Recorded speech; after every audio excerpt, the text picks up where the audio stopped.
First of all, number one, faith is rooted in the reliability of God's Word. Okay?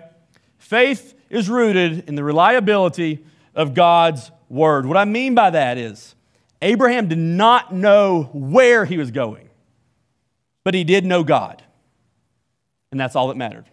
Okay? He didn't know where, but he knew God. He knew the character of God. And therefore, he knew God was worthy of his trust. He knew God was worthy of his belief. He knew God was worthy of his obedience. And therefore, no matter how crazy it sounds, no matter how crazy something sounds that God says to us, if God says it, that settles it. If God says it, that settles it. See, Abraham didn't have security in his faith based on a plan. Abraham had security in his faith based on a person. It was based on a person.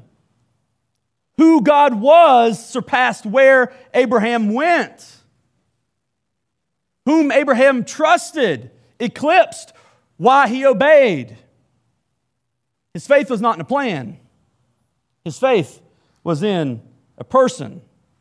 Because faith is rooted in the reliability of God's Word.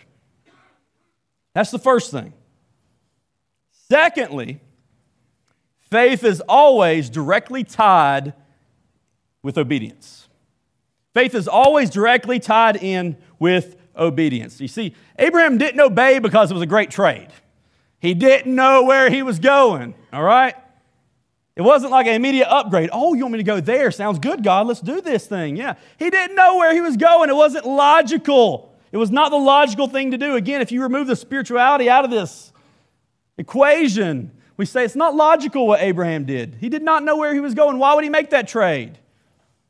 Again, God could have told him a little bit about where he was going, and that's what I would have demanded if I was Abraham, just because I'm that way. I'm stubborn like that. I would have wanted to know, like, where am I going? What's it like? Is it better? Why would I want to go there? You know, God did tell Moses later on at the burning bush that this land, this promised land, was, quote, a land flowing with milk and honey. Like, if I hear that, I'm like, whoa, okay, I'm in. That's an easy sell. Who doesn't like milk and honey? I do. Like, I'm there. It's like a cereal lover's dream. Land flowing with milk and honey, bring it on. I want to go there. But Abraham was not told anything about it, was he? He wasn't told about how great it was, how fertile it was, and how prosperous of a land it was. No. But you see, Abraham obeyed because obedience is an inevitable characteristic of true faith. If you have true faith, then your obedience will follow.